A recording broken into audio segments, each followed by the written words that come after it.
चले, ये भी एक अच्छा सवाल है। Violent family club was formed in 2016। और जैसे नहीं एक फैमिली के लोग थोड़े से इकट्ठा रहना चाहते तो उन्होंने एक क्लब बना लिया अपनी फैमिली का ही 2016 के अंदर। Following are the detail of assets and liabilities December 17। कुछ चीजें मैंने आपसे करवानी है इसलिए थोड़ा दिमाग ऑन करके बैठना।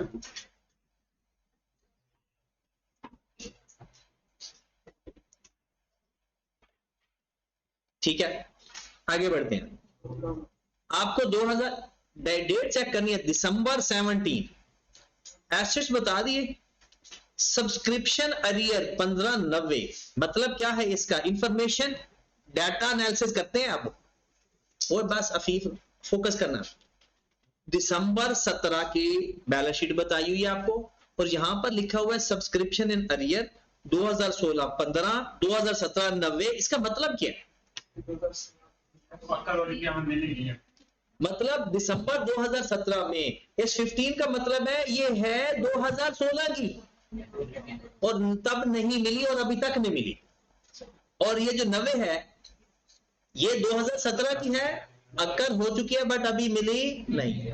एडवांस रेंट आपको 24 मिला हुआ है, कैंटीन का स्टॉक आपके पास 215 का पड़ा हुआ है, स्नोकर टेबल आपके पास 960 रुपए के हैं, furniture and equipment 720। Snooker table किस में जाएगा? नॉन करंट एसेट में। बैंक ओवरड्राफ्ट भी है, सब्सक्रिप्शन इन एडवांस फॉर 2018। हम कहां पे खड़े हैं? दिसंबर 17 पे। कहता है आपने 2018 के लिए जो सब्सक्रिप्शन ले लिया वो 45 है, एक्रूड बिल 23 है, कैंटीन की वेजेस 11 है। ये कैंटीन की वेजेस क्या होंगी? क्या ये एक्सपेंस है या लायबिलिटी है? लायबिलिटी है, ब्रॉड ऑन है उसका। और कैंटीन के क्रेडिटर आपके पास 118 के हैं। ये तो हमें मिल गई दिसंबर 17 के एसेट्स और एडिशनल इंफॉर्मेशन। कहते हैं 2018 के बैलेंस भी सुन ले थोड़े से। कहते हैं सब्सक्रिप्शन इन अरियर 2018 30। क्या मतलब है? 2018 में अक्कर हुआ है लेकिन अभी तक मिले, कैरी डाउन आ गया। कैंटीन का स्टॉक आपके पास पड़ा हुआ है, एक्रूड इलेक्ट्रिसिटी बिल आ गया और कैंटीन के क्रेडिटर्स भी आपको मिल गया। Breakup of the subscription during 2018। फिर वही बात, पिछली अक्कर हो चुकी है अभी मिली नहीं। वो जिस साल की अरियर है ना, मतलब इस साल का मतलब है अगर अरियर आ रही है इसका मतलब है ये अक्कर हो चुकी है लेकिन अभी मिली। अक्कर पता नहीं वो इस साल की भी हो सकती है, पिछले साल की भी अक्कर हो सकती है, उससे पिछले साल की भी हो सकती है, लेकिन रिसीव्ड नहीं है। जरा खामोशी, अब सवाल में आए। मैं वही बार बार कहता हूं सवाल तकरीबन अगर आपको कोई पढ़ के बता देना उर्दू में कि ये सवाल में क्या क्या है तो कोई बंदा भी ना फेल हो। सवाल पढ़ के अंडरस्टैंडिंग में ही मसला आता है। क्या लिखा हुआ है? Breakup of subscription received in 2018। कहता है 2018 में जो आपको सब्सक्रिप्शन मिली वो क्या है? 2017 वाली लेने वाली 60 मिल गई, 2018 920 और 219 की 75। ये सारा ही कैश डेबिट कब हुआ है? 2018 में। लेजर 2018 में तीनों जाएंगे बट वो है किस किस साल की? पिछली मिलने वाली थी वो मिली, 920 इस साल की मिली और 75 अगले साल की भी मिल गई। तो इसका मतलब है ये हमारा एडवांस भी मिल गया। ओके होगी बात। नीचे एक मैसेज लिखा हुआ है, The club management has decided to write off the remaining balance of subscription in arrear relating to the 2016 and 2017। कहता है अगर कोई अरियर बच जाता है 2016 या 17 का, उसको क्या कर देना है? राइट ऑफ कर। सवाल समझ लगा? सब्सक्रिप्शन का लेजर बनाए। अब ये देखें आपके पास ये अमाउंट थी 2016 की 15, 2017 की 90। इनमें से कुछ 2018 में मिला या नहीं? 16 की मिली नहीं, 17 का कितना मिल गया? बाकी वो कहता है राइट ऑफ कर दो। पहले तो ब्रॉड ऑन लिख लेते हैं और जरा एक छोटा सा लेजर बनाते हैं सब्सक्रिप्शन का। वर्किंग नंबर 1,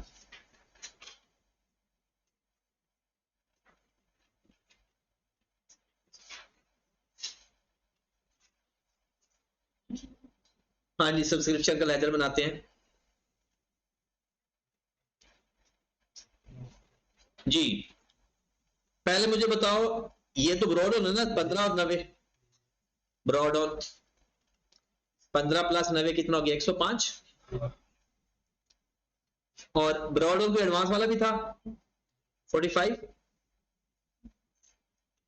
कैश उसने खुद बता दिया 60 जमा 990 920 जमा 75, 60 जमा 920 जमा 70 10, और इसके अंदर 75 एडवांस भी उसने खुद बता दिया। जो लास्ट है ना वो 2019 का है ना। और इंटरेस्टिंग बात, उसने यहां पर 2018 का अरियर भी बता दिया। खत्म हो गया सवाल। अब देखें, सवाल को चुन चुन के एक लेजर बनाया जाता है। अब इसका मतलब भी आपको पता होना चाहिए। कर दे क्लोज इसको, पहले तो इनकम बना दो ना, प्रॉफिट और लॉस। क्या हुआ? अच्छा, बैड डेट्स 15 2016 के बच गए थे और 30 कैसे पता चला? 2016 के रसीद के अंदर थे ही नहीं, और 2017 के 60 मिल गए थे आउट ऑफ 90। तो कहता जो बाकी पैसे बच गए वो बैड डेट्स में चले गए। तो 15 और 30 45। आप इसका बैलेंस निकालें तो आपके पास प्रॉफिट और लॉस नहीं आएगा, ये तो जुर्म है लिखना यहाँ, इनकम एंड एक्सपेंडिचर। तो करो जरा सबको प्लस और माइनस करके बताओ, इनकम एक्सपेंडिचर में कितना बैलेंस आ रहा है? 99। बात समझ लग गई? आगे बढ़े। सब्सक्रिप्शन का लेजर से आप ये जाएंगे काम। अगर आपके पास ओपनिंग फंड मिसिंग हो, उसके लिए ये दो इंफॉर्मेशन काम की है, एक एसेट है, एक लायबिलिटी है। अगर आपको कैश बुक में चाहिए चीजें, उसके लिए ये काम की चीज है, कैश बुक की डेबिट साइड पर आएगी। अगर आपको एक्सपेंस चाहिए तो वो 45 पड़ा है, और अगर आपको इनकम चाहिए तो वो 995 है। ये दोनों इनकम एंड एक्सपेंडिचर के एलिमेंट है। और अगर आपको क्लोज फाइनेंशियल पोजीशन बनानी है क्लोजिंग, तो उसके लिए ये काम की चीज है। ओके होगी बात?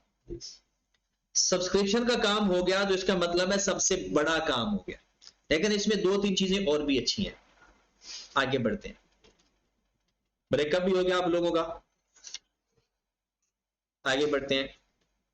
कहते हैं, a scheme was introduced in 2016 under which a person is awarded lifetime membership upon payment of rupees 120,000।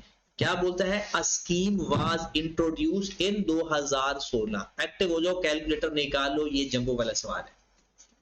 ठीक है, थे तो सारे पिछले भी, और सॉल्यूशन आपके सामने किसी के सामने नहीं होना चाहिए, सवाल होना चाहिए बस। ठीक है जी।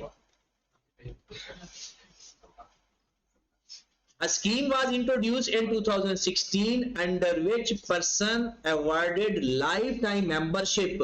पहले तो बताओ लाइफ टाइम मेंबरशिप के बारे में हमने क्या सीखा हुआ है? बता दे तो ना, जोर दे तुम्हारे। लाइफ टाइम अगर तो लाइफ ना बताई हो तो सारा इनकम में लिख देंगे, या जो कहेगा वो करेंगे। और अगर वो बताएगा तो लाइफ पे डिवाइड करके 1 साल का इनकम में, अगले साल का करंट लायबिलिटी में, और जो बाकी बचेगा वो नॉन करंट। अब जरा देख, ये स्कीम कब शुरू की आपने? 2016 में। अफीफ ओके है। Life membership received in the year, life कितने लोगों ने? 2016 में कुछ लोगों ने रिसीव की, और है कितनी? 1,20,000 में लाइफ टाइम मेंबरशिप दे रहे हैं। 2016 में 5 लोगों ने, 2017 में 8 लोगों ने, और 2018 में 6 लोगों ने। Done. Life time membership are deferred and amortised equally 10 years starting from the year of admission. आपने बस काम ये छोटा सा करना है, 1,20,000 एक मेंबर ने देना है। आपने 2018 के साल की इनकम बता देनी है, 2018 के अंदर करंट लायबिलिटी में कितना जाएगा और नॉन करंट लायबिलिटी में कितना जाएगा। 2018 की 4 बातें चलो बता दें, क्या याद करो। 2018 के ब्रॉड डाउन में क्या लायबिलिटी है, होगी ना लायबिलिटी। 2018 की इनकम, 2018 में करंट लायबिलिटी, 2018 में नॉन करंट लायबिलिटी। ये 4 सवालों के जवाब देने हैं 8 मिनट के अंदर। चलो 10 मिनट दिए, टाइम आपका स्टार्ट हो चुका है 15 सेकंड पहले।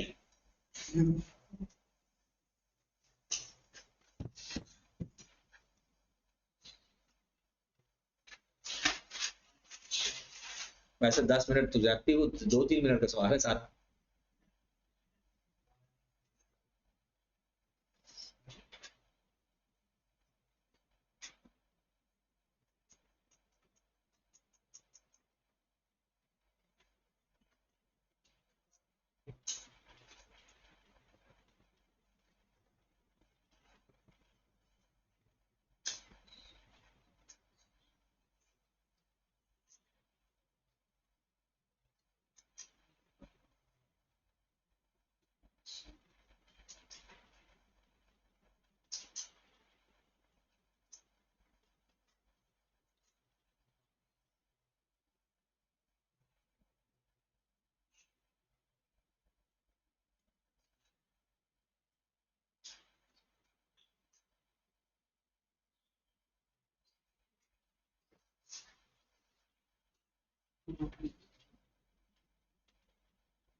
हो गया,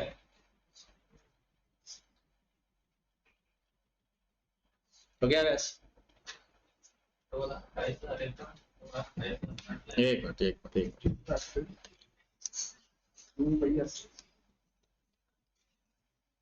लिख कर रिटर्न प्रूव होना जरूरी है। हाँ जी, इनकम कितनी है?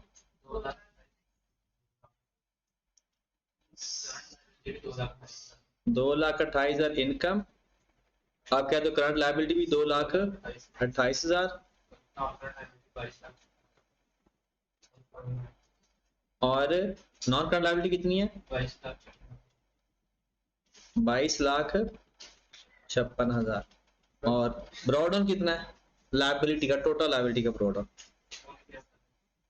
अच्छा, ब्रॉडन टोटल लायबिलिटी चाहिए, करंट नहीं नॉन, क्योंकि लेजर बनाने के लिए या ओपनिंग फंड के लिए हमें चाहिए होता है ना वो। क्या हुआ? नहीं तो और की है ना, आप अपनी बताएं। 1608,000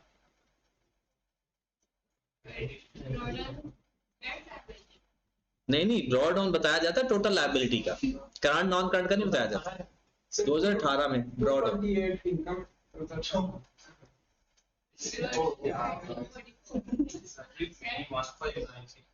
कौन सी नॉन करंट 1596,000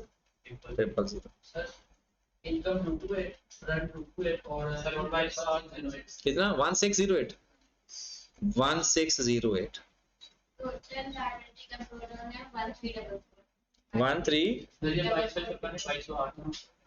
2208 ये। हाँ इकबाल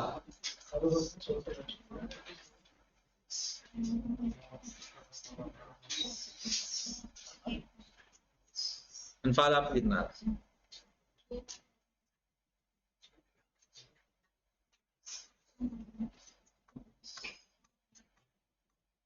जम्मान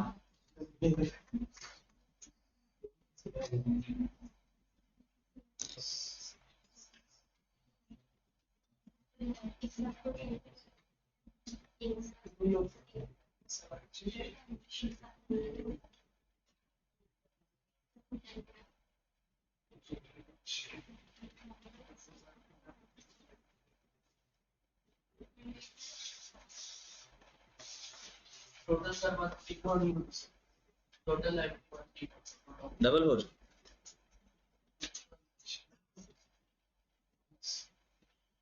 अदील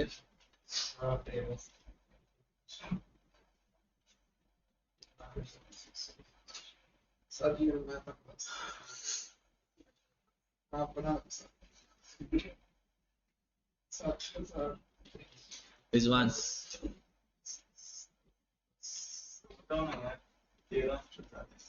ठीक है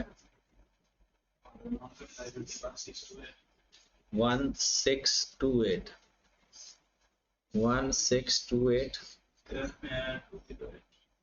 208 सर जी इनकम 228 ठीक है करंट लायबिलिटी 228 ठीक है नॉन करंट लायबिलिटी 1608 16 ठीक है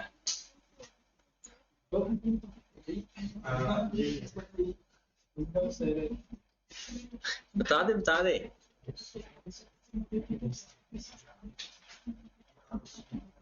हाँ बढ़िया 13 इनकम नॉन करंट लायबिलिटी 1392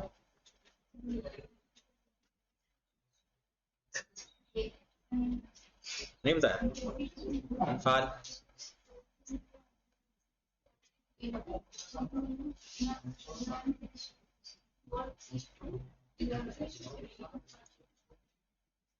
चल देखें जरा इधर। अच्छा 2016 में 5 लोग आए 2016 में, वैसे तो लेजर भी बनाया जा सकता है, वो रट्टा हो जाता है एक तरह का। ये सिस्टम देख 5 लोग आए और हर बंदे ने कितने पैसे दिए 1,20,000 और ये टोटल कितने पैसे आ गए।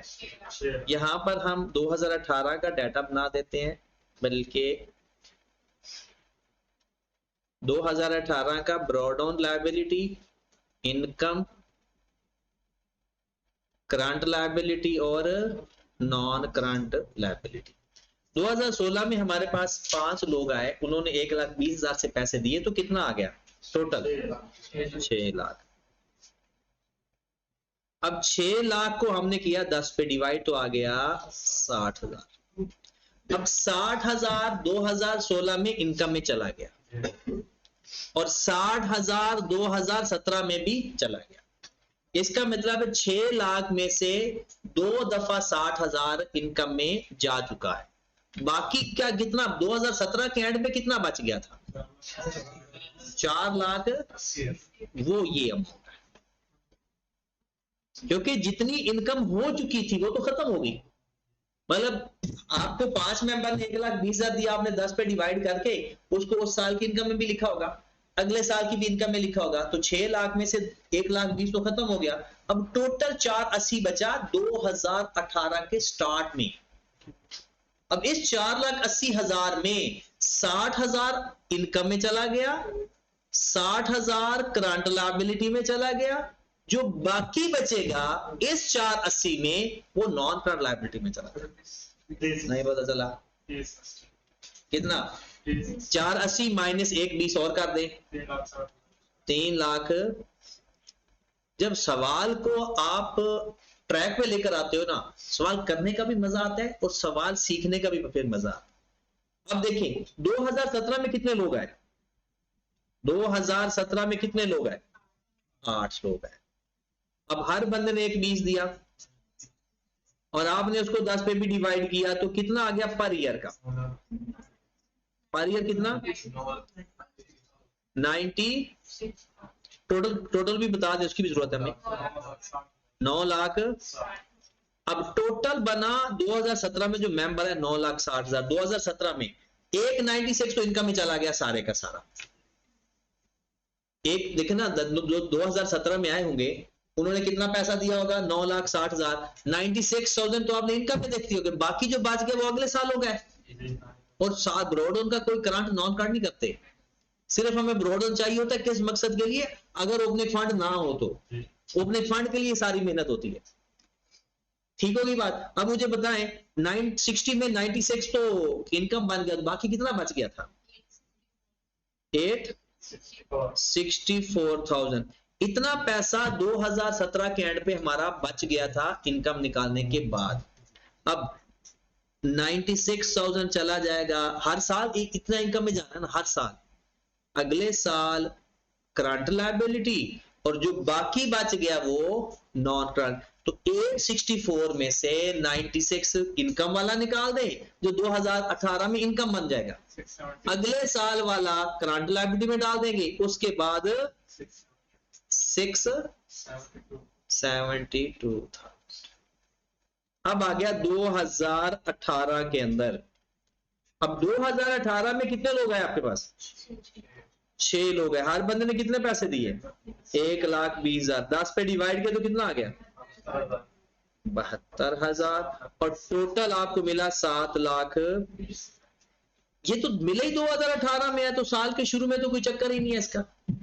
अब इस 7,20,000 में 72,000 हम लिखेंगे इनकम में, 72,000 लिखेंगे अगले साल, और जो बाकी बच जाएगा वो लिख देंगे non current liability.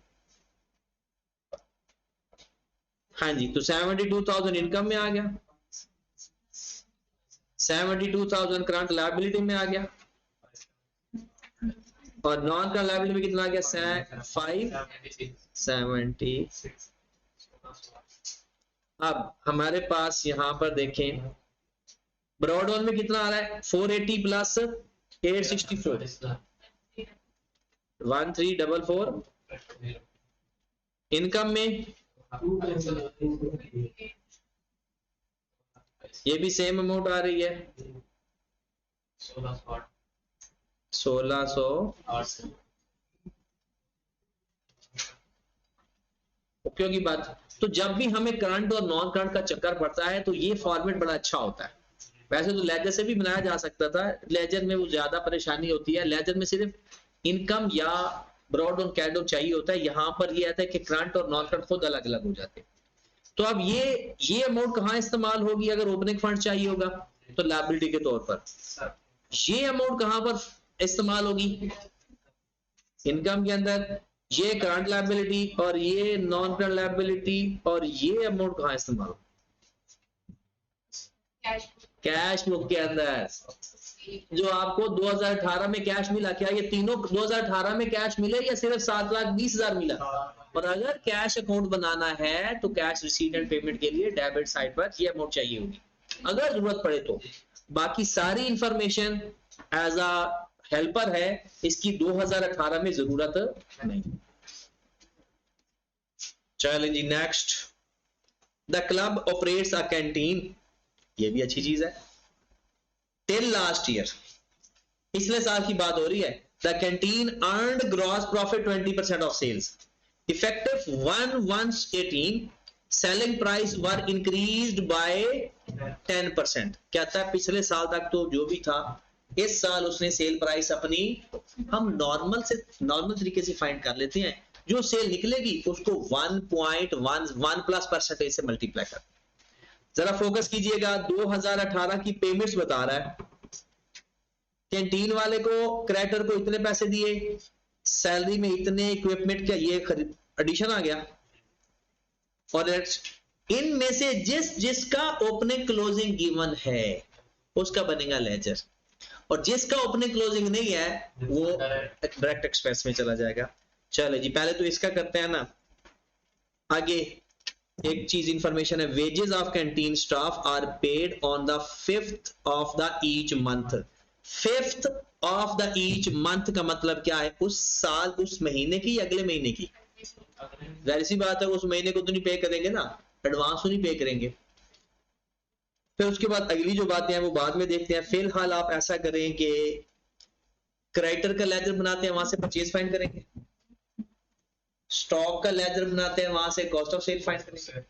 CPS given है कहीं 20%, और उसके ऊपर सीपीएस अप्लाई करेंगे, वहां से क्या मिल जाएगा, सेल, और सेल को 1 + 10% से मल्टीप्लाई करेंगे तो वो इस साल की सेल आ जाएगी, क्योंकि पिछले साल की जो सेल हमें मिलेगी वो तो कॉस्ट ऑफ सेल नहीं चेंज हुई, कॉस्ट ऑफ सेल में कोई चेंज नहीं आएगा, सेल प्राइस चेंज हुई है तो सेल प्राइस में चेंज आएगी। ठीक होगी बात? चले जी, ये हो जाएगा ये वाला काम।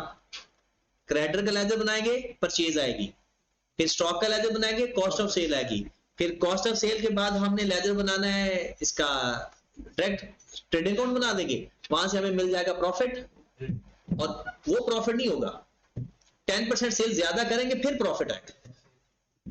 नेक्स्ट एक और चीज, कैंटीन की वेजेस कितनी है, जरा फोकस करें, ये बता सकते हो ये जो 11 वेज आ रही है ये कितने टाइम की है?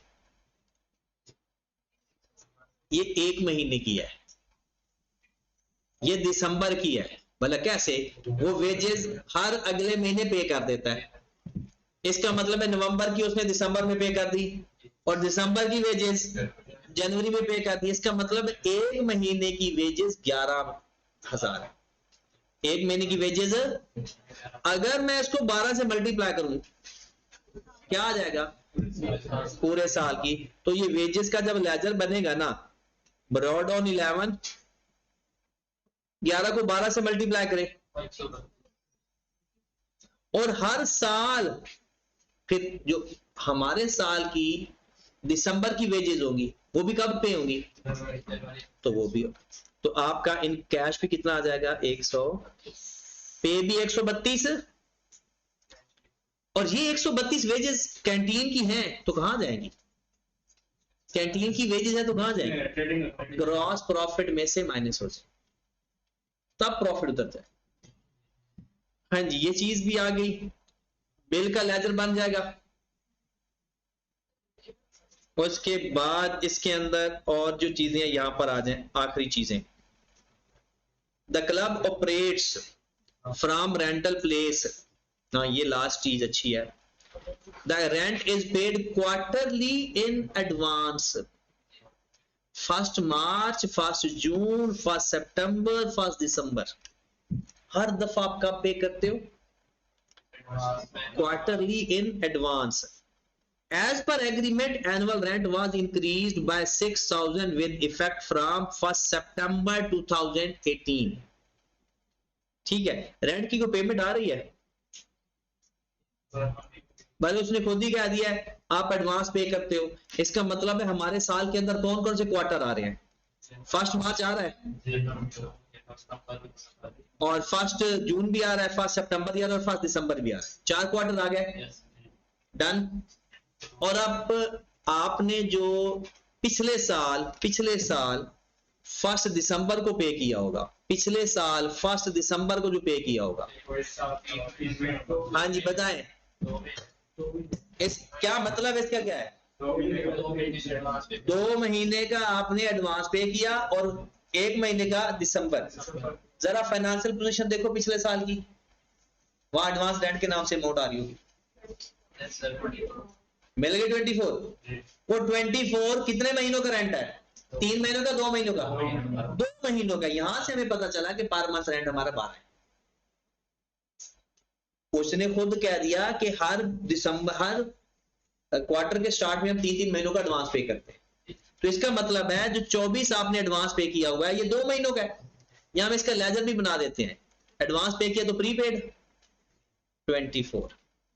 कहते हैं हर सितंबर में रेंट बढ़ाते हैं, हर सितंबर में रेंट बढ़ाते हैं, और रेंट भी सालाना कितना बढ़ाते हैं? 6000। हर कितना बढ़ाते हैं? 6000 सालाना रेंट। तो बताएं फिर अगर इसको हम 24,000 माने, मिलियन में लिखा हुआ ना, 1000 में माने, तो जो मेरा 6000 का रेंट है साल में बढ़ा, पर मंथ कितना इजाफा हुआ? 0.5। पर मंथ इजाफा कितना हुआ? 0.5। बस मुझे एक बात बता दें, मैंने इस साल 2018 के अंदर कितना कैश रेंट के नाम से पे किया? कितना कैश रेंट के नाम से पे किया? ध्यान से बताना है। पूरे साल में पे कब कब किया होगा ये मैं आपको बता देता हूं। 1 मार्च को पे किया, और 1 जून को पे किया, 1 सितंबर को पे किया, और 1 दिसंबर को पे किया।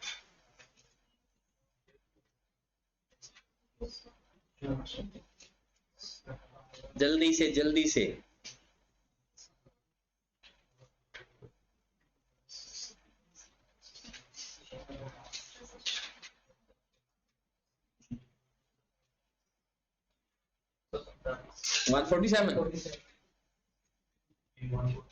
ये तो जल्दी हो जाना चाहिए। देखें पर मंथ के हिसाब से मार्च से शुरू करें, क्योंकि पिछला तो पे हो चुका है। मार्च के 3 महीने भी 12 मंथ, 12 पर मंथ के हिसाब से होंगे, मतलब 36। मार्च वाले, जून वाले भी कोई 36 के हिसाब से।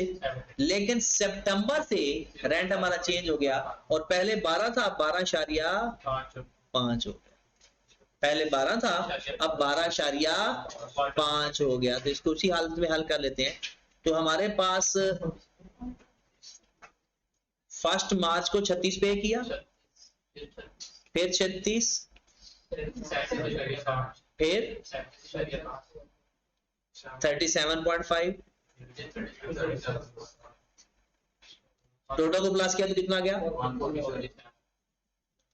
अच्छा, जब हमने 1 दिसंबर को पे किया होगा 37.5, उसमें भी तो 2 महीने का एडवांस होगा, वो कितना आ गया? खत्म हो गया सवाल, इनकम एक्सपेंडिचर। अब चाहो तो इसमें वो भी फाइंड हो सकता है, डायरेक्ट एक्सपेंस भी फाइंड हो सकता है। सितंबर से पहले 12 के हिसाब से रेंट था, और सितंबर के बाद 12.5 के हिसाब से रेंट था। तो सितंबर से पहले 12 से मल्टीप्लाई कर दो पिछले महीने, वही हम जैसे पीआरसी में करते थे, एक लाइन लगा कर यही तो काम करते थे। कितना आ गया? 140 से। और ये तो वैसे यहां से पता चल जाता है।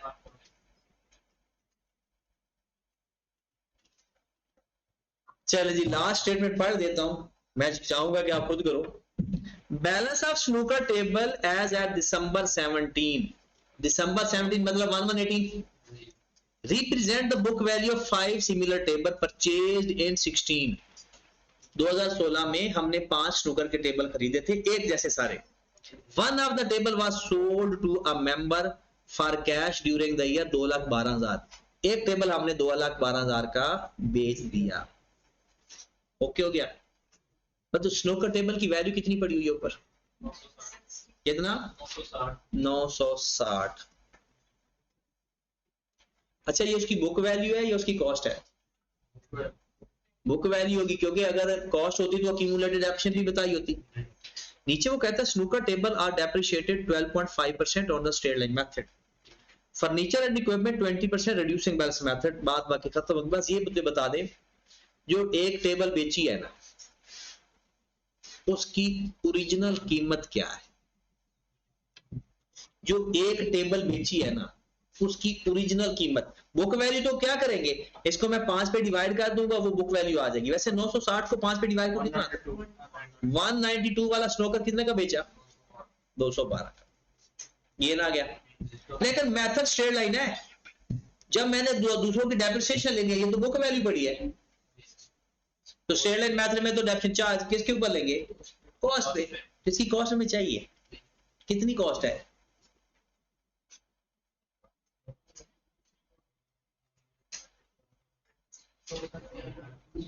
और ये तो यार कॉस्ट वाले बच्चे का ना कोई नहीं, हार पर 960 को 87.5 पे डिवाइड कर दो, 100 से मल्टीप्लाई कर दो, 12/2016 में खरीदे थे, ये बल्कि 25% से कर दो, क्योंकि दिसंबर में बैठे हैं ना, वो डाटा दिसंबर 17 का है या नहीं, ऊपर फाइनेंशियल पोजीशन जो पड़ी हुई है दिसंबर 17 है ना, तो इसका मतलब है 2 सालों की डिडक्शन वो ले चुका है। 12.5% एक दफा, 12.5% दूसरी दफा, स्ट्रेट लाइन मेथड है।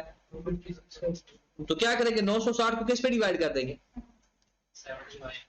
75 पे 100 से मल्टीप्लाई करेंगे, ये उनकी कॉस्ट आ जाएगी, 5 पे डिवाइड कर देंगे तो एक स्नूकर की कॉस्ट आ जाएगी। चले जी, अपने खुद फाइंड करना। तो ये 2 सवाल आप अपने, टोटल हो गए 3 सवाल। हैशटैग वाला दोबारा, हैशटैग वाला करना है, ये वॉयलेंट फैमिली वाला और ओरेकल वाला, ये 3 सवाल सबने करने हैं, ताकि ना फिर कल 2 सवाल रह गए इसके अच्छे वाले, वो खत्म हो जाएंगे कल ही इंशाल्लाह। नहीं, इसके बाद रोज का एक, जब हम नॉर्थ कंडा से शुरू करेंगे ना, फिर रोज का एक करेंगे।